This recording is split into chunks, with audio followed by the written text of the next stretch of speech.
Mashhad दुरुस्त समत की जानिब गामजन है। पाकिस्तान जल्द मुश्किलात से जान छुड़ा लेगा। वज़ीर आज़म शहबाज शरीफ पुरअज़्म। नून लीग के यंग पार्लियामेंटेरियन से गुफ्तगू में कहा, IMF अहदाफ पूरे करने के लिए टैक्स लगाए। तनख्वाहदार तबके पर भी बोझ डालना पड़ा। टैक्स नेट के फैलाव में अभी बहुत खला है। मुल्क कब तक कर्जे रोल ओवर कराने पर ही चलता रहेगा। ज़बानी कलामी अपने पांव पर कयामत तक खड़े नहीं हो सकेंगे।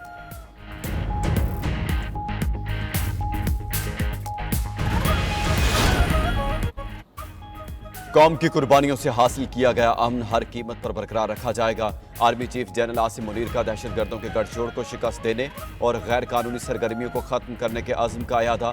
सिपा सालार का वादी तीरा और जिला औरकजई का दौरा। आर्मी चीफ को सिक्योरिटी सूरत हाल और जारी ऑपरेशंस पर ब्रीफिंग। जम इजला में इस्तेहकाम के लिए इकदाम से भी आगाह किया गया। आर्मी चीफ ने क़याम अमन के लिए मकामी आबादी की हिमायत को सराहा।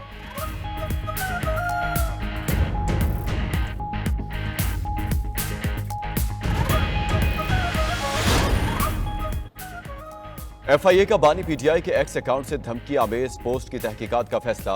FIA साइबर क्राइम विंग के सीनियर अफसरान की सरबराही में 4 रुकनी टीम तश्कील। तहकीकाती टीम बानी चेयरमैन से इंक्वायरी के लिए अडयाला जेल पहुंच गई। जराये के मुताबिक तफ्तीशी टीम अडयाला जेल में बानी PTI से तहकीकात करेगी।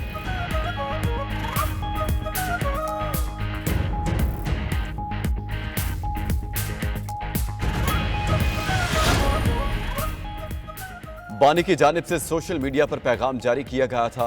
बानी ने फौज के इदारे को टारगेट किया। वज़ीर इत्तलात अता तारड़ का रद्द अमल कहा, तहकीकात होंगी कि सोशल मीडिया पर बानी PTI का अकाउंट कौन चला रहा है। FIA बानी PTI के जारी बयान की तहकीकात करेगा। अता तारड़ ने मीडिया से मुतालिक बयान पर भी PTI को तनकीद का निशाना बनाया। बोले, PTI की सहाफ़ियों के खिलाफ बयानबाजी नई बात नहीं।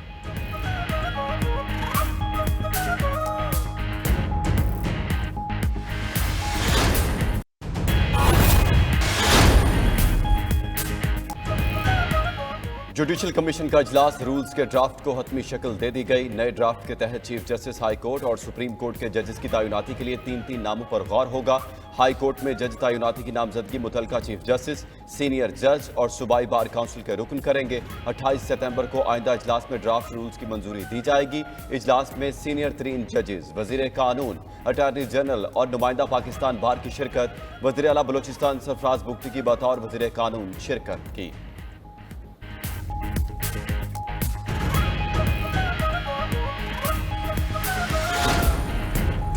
क्या कल कौमी असम्बली में आईनी तरमीम पेश की जा रही है। विफाकी वुज़रा के मुतज़ाद बयान। वजीर दिफा की हाँ, वजीर कानून की ना। नंबर पूरे हैं। कल कौमी असम्बली में आईनी तरमीम पेश करेंगे। ख्वाजा आसिफ का दावा। वजीर कानून आजम नज़ीर तारड़ ने कहा, हुकूमत कल कोई आईनी तरमीम नहीं ला रही। गिरफ्तार अराकीन असम्बली के लिए इजलास तलब किया गया।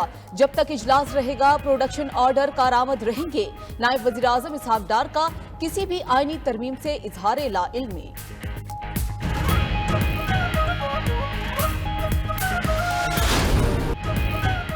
पार्लियामेंट हाउस से गिरफ्तार PTI रहनुमाओं का 8 रोज का जिस्मानी रिमांड कालदम करार। इस्लामाबाद हाई कोर्ट के चीफ जस्टिस आमिर फारूक और जस्टिस समन रिफत इम्तियाज ने महफूज फैसला सुना दिया।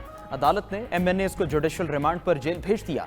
दौरान समाअत chief justice Islamabad high court ने रिमार्क्स में कहा, पार्लियामेंट तमाम इदारों की माँ है। क्या किसी इदारे का वक़ार बाकी नहीं रहने देना? कर क्या रहे हैं? आपने पार्लियामेंट में घुसकर मेंबरान को गिरफ्तार कर लिया। इस्लामाबाद पुलिस है या रजिया है जो गुंडों में फंस गई? 8 दिन का रिमांड क्यों दिया गया? 2 दिन का दे देते। मुकदमे में मज़हक़ाखेज़ किस्म के इल्ज़ामात हैं। क्रेडिट देना होगा जिसने भी FIR लिखी। अच्छी कॉमेडी लिखी, मजेदार कहानी है जिस पर फिल्म बन सकती है। शुएब शाहीन पर पिस्तौल डाल दी। गौहर खान का कह रहे हैं कि पिस्तौल निकाल ली। प्रोसिक्यूटर जनरल इस्लामाबाद ने कहा, शुएब शाहीन से डंडा बरामद हो गया, जिस पर चीफ जस्टिस आमिर फारूक की बेसाख्ता हंसी निकल गई। कमरा अदालत भी कहकोहों से गूंज उठा।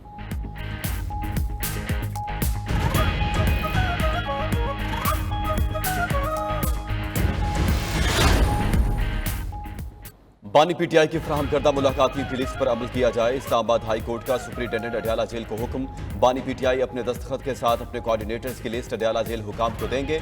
जस्टिस सरदार इजाज इसहाक खान ने बानी PTI की दरखास्त पर अहकाम जारी कर दिए। जज ने रिमार्क्स दिए कि गोरे ने स्टेट के अंदर स्टेट बनाई, कैदी की सियासी गुफ्तगू पर पाबंदी लगाई। हमने अभी भी उन रूल्स को बरकरार रखा हुआ है।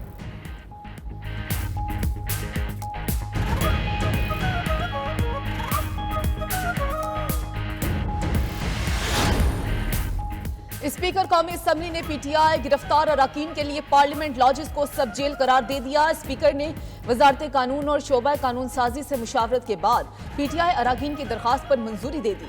पीटीआई अरकान ने पार्लियामेंट लॉजेस को सब जेल करार देने के लिए दरखास्त दी थी।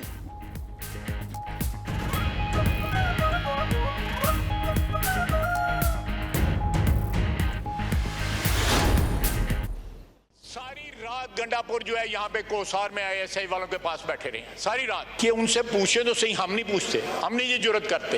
यही पूछें कि वहां पे क्या करने गए हुए थे। सर आज उसी अदारे के खिलाफ बोलते हैं, कल उनके गोद में बैठे हुए थे। मैं हाथ जोड़ के कहता हूँ और गंडापुर 2 नंबर आदमी है ना, उस पर ट्रस्ट करें, खुदा का वास्ता। अली अमीन गंडापुर सारी रात कोसार कॉम्प्लेक्स में मुआफिया मांगता रहा। गंडापुर 2 नंबर आदमी है, उस पर भरोसा ना करें।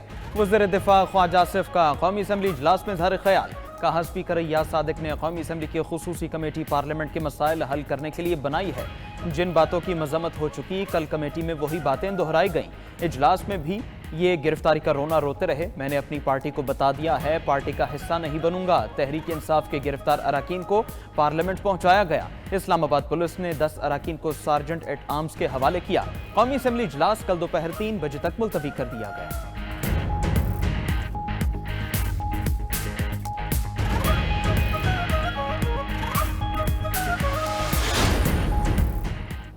ख्वाजा आसिफ अपनी जबान ठीक कर लें, जब बोलो तो इतनी हिम्मत करो कि जवाब भी सुन लिया करो। चेयरमैन पीटीआई बैरिस्टर गौहर ने कहा, हम दिल पर पत्थर रखकर पार्लियामेंट में बैठे हैं, हर जुल्म के बावजूद धरना दे रहे हैं, ना एहतजाज कर रहे हैं। हामिद रजा बोले, ख्वाजा आसिफ को पार्लियामेंट में फितना फैलाने का एजेंडा दिया गया है, उनकी जबान के शर से कोई बंदा अभी महफूज नहीं।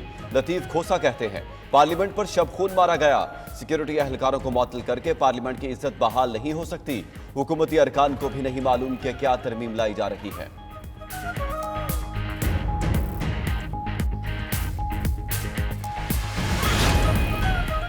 PDM2 जाती दुश्मनी पर उतर आई। मेंबरान को पार्लियामेंट के अंदर से गिरफ्तार किया गया। ओपोजिशन लीडर उमर अयूब का वजीर आजम से पार्लियामेंट में गिरफ्तारियों की तहकीकात का मुतालबा।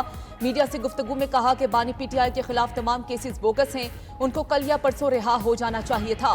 स्पीकर पंजाब असम्बली ने भी सानिहा कौमी असम्बली को तशवीशनाक करार दे दिया। कहा कि पार्लियामेंट का तकद्दुस पामाल नहीं होना चाहिए। लाहौर में प्रेस कॉन्फ्रेंस करते हुए कहा कि नवाज शरीफ से लेकर करीबी रुफका, जिनकी 30 के करीब लिस्ट है, सब जेलों में थे। आज बानी पीटीआई पर 9 मई और करप्शन के मुकदमात हैं। अली अमीन गंडापुर ने जलसे में गलत बातें की, शायद वो होश में नहीं थे, उनको मेडिकल टेस्ट की जरूरत पड़े।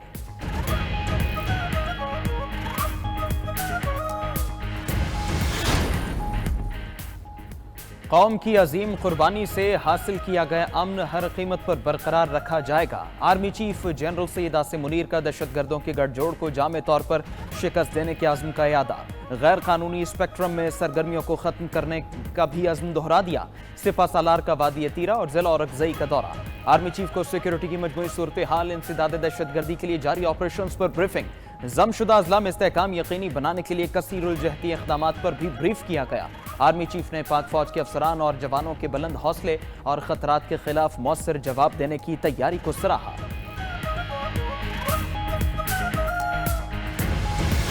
मैं बैठ गया तो आप शेरो शायरी कर रही हैं, इस तरह से तो नहीं है। शेरो शायरी के लिए तो नहीं है, हम सवाल कर रहे हैं, प्रोडक्टिव सवाल कर रहे हैं। या तो आप सवाल करती या शेर सुनाती, ये तो इस तरह से तो नहीं है, नाजायज है।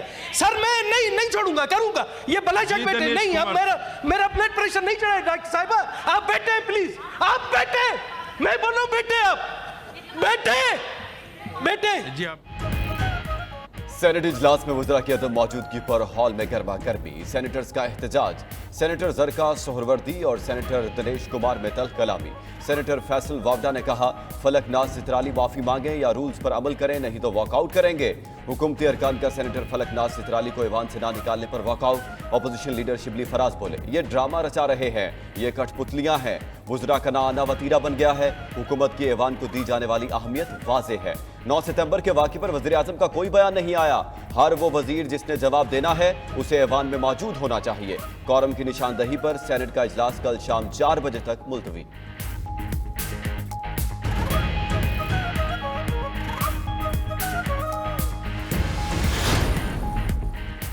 मौलाना फजलुर रहमान ने खैबर पख्तूनख्वा में गवर्नर राज का इम्कान रद्द कर दिया। कहा कि हालात ऐसे नहीं कि गवर्नर राज लगाना पड़े, ताहम अमन व अमान की सूरत हाल बेहतर नहीं।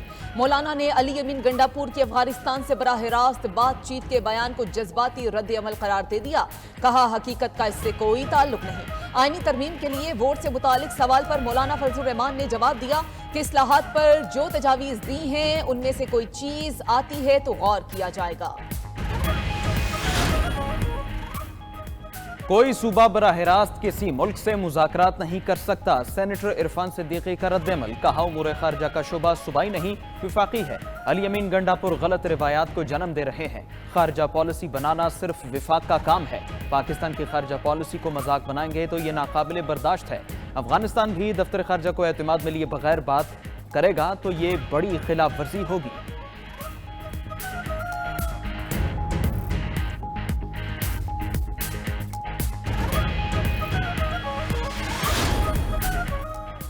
विफाक ने 18वीं तरमीम के बाद 600 अरब रुपए दिए, वो रकम कहां गई?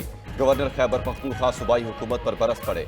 वज़ीर आला अपना जिला नहीं संभाल सकते तो सूबा क्या संभालेंगे? असेंबली इजलास बुलाकर इदारों के खिलाफ तकारीर की जाती हैं। अमन व अमान पर बहस के लिए इजलास नहीं बुलाया जाता। मुशीर इत्तलात खैबर पख्तूनख्वा ने मुल्क की बिगड़ती सूरत हाल पर तवज्जो दिला दी। कहा जाली हुकूमत ने मुल्क को इंतहाई नाजुक सूरत हाल में धकेल दिया है।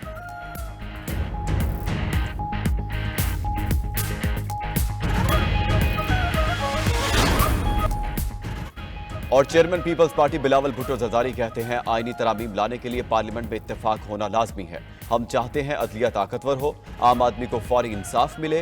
नैब तरामीम हमारे और नून लीग के मंशूर में शामिल थी, अब पीटीआई के मंशूर में भी शामिल हैं। मुल्क में सियासत टूट फूट का शिकार है। सियासी सूरत हाल से हर पाकिस्तानी मायूस है।